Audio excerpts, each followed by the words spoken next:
Degree అందరూ ఇస్తారు. Career కి క్లారిటీ ఇచ్చేది మాత్రం కాన్ఫిడో. బెస్ట్ యూనివర్సిటీ సీట్ తో పాటు సెటిల్ అయ్యే స్కిల్ కూడా గ్యారంటీ. అండ్ ఇండస్ట్రీలో సరే మీరు అసిస్టెంట్ డైరెక్టర్ అయ్యారు, చాలా పెద్ద పెద్ద వాళ్ళతో ట్రావెల్ అవుతున్నారు మ్యూజిక్ ఆల్బమ్స్ వాటి కోసం కానీ. But me height, me cutout మీకు చాలా యూజ్ అయింది. ఒకానొక టైంలో చాలా ఎర్లీ స్టేజ్లో పెద్ద పెద్ద సెలబ్రిటీలకి అనఫిషియల్ బౌన్సర్ లాగా తయారయ్యారు. సో దానికోసం కూడా మీతో ట్రావెలింగ్ కోరుకునే వాళ్ళు చాలా పెద్ద స్టార్స్ అని చెప్పారు. నిజమేనా? అలా కాదు, అంటే ఇట్స్ ఒక ప్రాజెక్ట్లో మనం 97లో 50 years ఆఫ్ ఇండియన్ ఇండిపెండెన్స్ కోసం ఒక మా డైరెక్టర్, అప్పుడు ప్రొడ్యూసర్ డైరెక్టర్ మణిశంకర్ అని, ఆయన వేరియస్ మ్యూజిక్ ఆర్టిస్ట్తో కొలాబరేట్ అయ్యి మ్యూజిక్ వీడియోస్ చేస్తున్నారు అనమాట. సో అదే నా ఫస్ట్ ప్రాజెక్ట్, ఒక అసిస్టెంట్ డైరెక్టర్గా మ్యూజిక్ వీడియోలు చేయడం. దాంట్లోనే ఇప్పుడు అసిస్టెంట్ డైరెక్టర్కి చాలా చాలా రెస్పాన్సిబిలిటీస్ ఉన్నాయి. దాంట్లో నంబర్ 1 ఇస్ స్టార్ని ఎయిర్పోర్ట్ నుంచి పికప్ చేయడం. స్టార్లు అంటే మనకి ఆ రోజుల్లో ఈ ప్రాజెక్ట్ సంబంధించిన బాబా సేగల్ కానీ, కమల్ హాసన్ గారు కానీ, ఇళయరాజా గారితో మంచి మూమెంట్స్ ఉన్నాయని విన్నాను. కార్తిక్ రాజా గారు. సో అలాంటి చాలా చాలా ఇంట్రెస్టింగ్ పర్సనాలిటీస్ అండ్ లెజెండ్స్తో యాక్చువల్లీ నా first year of being an assistant director వాళ్ళతో ఈ మ్యూజిక్ వీడియోస్లో కొలాబరేట్ చేయడం అనేది వాజ్ హ్యూజ్ ఎక్స్పీరియన్స్ అండి. ఇళయరాజా గారితో ఒక చిన్న మూమెంట్ ఏదన్నా షేర్ చేస్తాం. I only briefly met him అండి. ఆయన ఇంటికి వెళ్ళాం మేము యాక్చువల్లీ. ఆయన ఇంకా ఆయన అబ్బాయి కార్తిక్ రాజా కూడా ఆ ప్రాజెక్ట్కి ఒక మ్యూజిక్ చేశారనమాట. ఆయన హీ జస్ట్ గ్రీటెడ్ అస్, అంటే లివింగ్ రూమ్ ఏరియాలో జస్ట్ హలో చెప్పారు, కూర్చోమని చెప్పారు, తర్వాత ఆయన వెళ్ళిపోయారు. సో ఎక్కువ కాన్వర్జేషన్ ఏమీ అవ్వలేదు. తర్వాత ఆయన అబ్బాయి కార్తిక్ రాజాతో రికార్డింగ్ సెషన్ అంతా జరిగింది అనమాట. అప్పుడు నేను ఆయనతో కొంచెం మాట్లాడాను, ఇప్పుడు సేమ్ ఏజ్ గ్రూప్ కాబట్టి. So yeah. అండ్ మన లైఫ్లో సక్సెస్ ఆర్ ఫెయిల్యూర్ ఇవన్నీ పక్కన పెడితే లైఫ్లో ముందుకు ట్రావెల్ అయ్యే ప్రాసెస్లో ఎవరో ఒక పర్సన్ కలుస్తారు. సో వాళ్ళ వల్ల మన లైఫ్ చేంజ్ అయిపోద్ది. సో అలాంటి వ్యక్తి మీ లైఫ్లో శేఖర్ కమ్ముల గారు. సో ఆ మూమెంట్, ఆ డే ఎలా జరిగింది ఆయన కలవడం? బేసిక్లీ నేను it was a simple moment only అండి. అంటే నేను నా ఫ్రెండ్తో వాళ్ళ రూమ్లో ఉన్నాను అనమాట, అపార్ట్మెంట్లో. అండ్ పక్క రూమ్మేట్ వాళ్ళ ఫ్రెండ్ అప్పుడు శేఖర్ వచ్చారనమాట, యుఎస్ నుంచే వచ్చారు. అక్కడ వాళ్ళు డిస్కస్ చేస్తున్నారు ప్రాజెక్ట్ గురించి. నేను అప్పటికే ఇంకా 2 years 3 years నుంచి అసిస్టెంట్ డైరెక్టర్ చేస్తూ ఉన్నాను. అండ్ అప్పుడే నేను నగేష్ కుక్కునూర్ అనే ఫిల్మ్ మేకర్తో రాక్ఫోర్డ్ అనే సినిమా అసిస్టెంట్ డైరెక్టర్ చేశాను. ఆయన ఇండిపెండెంట్ మూవీస్. సో ఆయనతో ఆల్రెడీ ట్రావెల్ చేసి ఆ ప్రాజెక్ట్ కంప్లీట్ చేసి అప్పుడే నేను శేఖర్ని కలిసాను అనమాట. ఆయన అప్పుడే ఫ్రెష్, లైక్ జస్ట్ ఇండియాకి వచ్చి ఇంకా డాలర్ డ్రీమ్స్ అనే సినిమా ప్రొడ్యూస్ చేద్దామని ఆ ఆలోచనలో ఉన్నారనమాట. సో లక్కీగా ఇంకొక అతను, అంటే I was just there, just ఒక మ్యూచువల్ ఫ్రెండ్స్ హౌస్లో అలా కలిసాము, మాట్లాడడం. హీ టాక్డ్ అబౌట్ ఇలా డాలర్ డ్రీమ్స్ అనే ఒక కాన్సెప్ట్ ఉంది, లో బడ్జెట్లో చేయాలి, మన ఇంట్లో మన ఫ్రెండ్స్తో అలా, జస్ట్ లైక్ నగేష్ కుక్కునూర్ హైదరాబాద్లో ఎలా చేశాడో అలాగే ఇంకొక ప్రాజెక్ట్ మేము డిజైన్ చేయొచ్చు అని ఒక డిస్కషన్ స్టార్ట్ అయింది. సో ఆ ప్రయాణం అలా స్టార్ట్ అయింది అనమాట. So slowly the process of casting కానీ, ఎవెన్చువలీ షూటింగ్ కానీ, ఆ ట్రావెల్ అనేది 98, 99 ఆ టైంలో. డాలర్ డ్రీమ్స్ శేఖర్ కమ్ముల గారి విషయం వదిలేసేయండి, మీకు ఇచ్చిన కాన్ఫిడెన్స్ ఏంటి కెరియర్లో? ఐ మల్టిపుల్ థింగ్స్ హ్యాండిల్ చేసే అతను. I can handle. ఎందుకు ఈ క్వశ్చన్ అడిగానంటే, మీకు శేఖర్ కమ్ముల గారికి సినిమా అప్పుడు కొత్త, బట్ మీకు కొత్త కాదు. సో అయితే ఒక ప్రాజెక్ట్ చేసిన తరువాత ఆ ప్రాజెక్ట్ నుంచి మీకు వచ్చిన ఆ కాన్ఫిడెన్స్ ఏంటి అని? వెల్ యాక్చువల్లీ ఆ ప్రాజెక్ట్లో వచ్చిన ప్రత్యేకంగా ఒక పాయింట్ కాన్ఫిడెన్స్ ఏమొచ్చిందంటే, if you have a great story you can you don't need అంటే if your story is simple enough, అది మాత్రం ఉండాలి, కొంచెం సింపుల్గా ఉంటే. కానీ దాంట్లో విషయం ఉంటే మనం ఎలాగైనా తీయొచ్చు cinema with with the cooperation of our friends.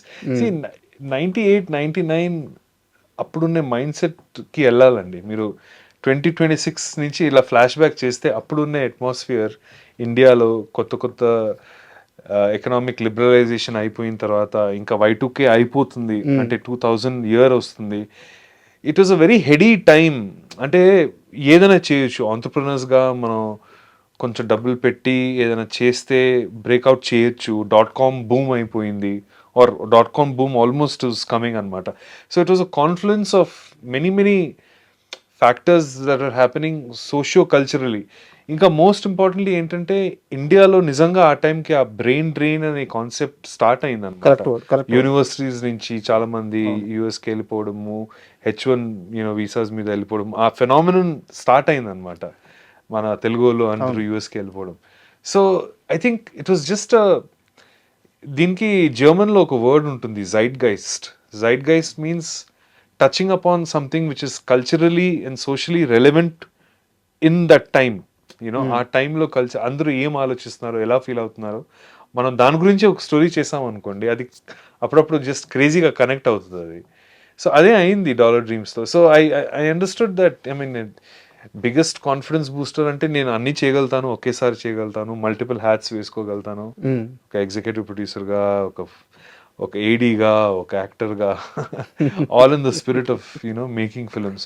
And independent ఫిల్మ్స్లో ఎలా ఉంటుందంటే మనకి డబ్బులు ఉండవు, లొకేషన్స్ దొరకవు, how to deal with people, how to work with corporates, how to convince somebody. అంటే మనకి లొకేషన్ కావాలి, కొంతమంది యాక్టర్స్ కావాలి, అది just by communication and handling things అనేది ఏదైనా చేయగలుగుతాము. Independent film making is a state of mind అండి. అంటే మనకి ల్యాక్ ఆఫ్ రిసోర్సెస్తో మనం సినిమా ఎలా చేయొచ్చు. సో దట్స్ దాంట్లో కొంచెం ఒక స్ట్రీట్ స్మార్ట్నెస్ ఉండాలి ఎవ్రీడే లైఫ్లో. చిన్న ఫేవర్, ఓకే ఒక గంట సేపు చేయండి, ఈ స్పేస్లో సీన్ కంప్లీట్ చేసి వెళ్ళిపోతాము. లేకపోతే ఎవరిదో ఫ్రెండ్ ఎవరినో పెళ్ళిళ్ళు చూసి ఆ అమ్మాయి బాగుంటుంది ఈ రోల్కి, సడన్గా వాళ్ళని అడగడం, ఒక హాఫ్ అన్ అవర్ వచ్చి చేసి వెళ్ళిపోండి. So hustling and being able to make things happen with very limited time and limited budget, దానికి ఒక వైరింగ్ ఉండాలి దానికి. యాక్చువల్గా మీరు చెప్తుంటే నాకు అంటే యాక్చువల్గా తర్వాత అనుకున్నాను, కరెక్ట్గా ప్లేస్ అవుతుంది కాబట్టి ఇప్పుడే చెప్పేస్తున్నాను. మీ గురించి తెలుసుకునేటప్పుడు తెలిసింది ఏంటంటే పర్సన్స్ని డిఫరెంట్ సిచ్యువేషన్స్లో హ్యాండిల్ చేయడం. అండ్ ఇంకోటి నెక్స్ట్ స్టార్స్ మీన్స్ ఎవరిలో క్యాలిబర్ ఉంది, ఎవరిలో కమిట్మెంట్ ఉంది, ఎవరు ఒక రేంజ్కి వెళ్ళబోతున్నారు. సో ఇలాంటి విషయాలన్నీ ముందే పసిగట్టడం మీకు వెన్నతో పెట్టిన విద్య. అంటే మీ ఫోకస్ ఒక వ్యక్తి మీద పెడితే అతను ఖచ్చితంగా సక్సెస్ అవుతాడు. అనీష్ మార్క్ వేసాడు అంటే ఇంక తిరుగుండదు. ఇది ఒకటి నేను తెలుసుకున్నాను. మీరు అబ్జర్వ్ చేస్తే మీ చుట్టూ ఇప్పుడున్న స్టార్స్ అందరూ వాళ్ళంతా జీరో ఉన్నప్పటి నుంచి మీ చుట్టూ పెరిగిన వాళ్ళే. రైట్. సో ఇది ఒక స్పెషల్ స్కిల్ అనుకోవచ్చా? I don't know అండి. I think special skill అనుకోవచ్చు. I think maybe see one thing I've been gifted with is being able to spot talent. ఒక వ్యక్తిలో ఒక చిన్న టాలెంట్, అది ఏ స్కిల్ అయినా ఉండొచ్చు, యాక్టింగ్ అవ్వచ్చు, మ్యూజిక్ అవ్వచ్చు. అఫ్ కోర్స్ నా ఫీల్డ్లో ఎక్కువ నేను యాక్టర్స్ పనిచేస్తాను కాబట్టి being able to identify a certain X factor in ఒక ఇండివిజువల్, వీళ్ళని కాస్ట్ చేస్తే వీళ్ళు చేయగలుగుతారు, వీళ్ళు లేకపోతే ఈ క్యారెక్టర్కి వీళ్ళు సెట్ అవుతారు. I don't know, it's a gut instinct. అంటే it's a natural thing I think. ఇప్పుడు సో కొంతవరకు కరెక్టే మీరు చెప్పింది. It's a fact that I think I have an eye to spot talent. అందుకే నేను చాలామంది ఈవెన్ ఫస్ట్ టైం టెక్నీషియన్స్తో చాలామందితో వర్క్ చేశాను.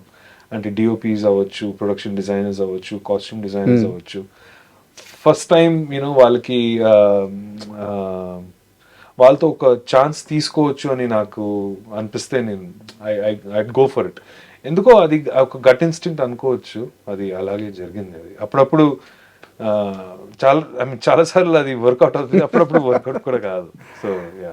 అంటే అనీష్ లైఫ్లో మరో ప్రత్యేకమైన వ్యక్తి మెగాస్టార్ చిరంజీవి.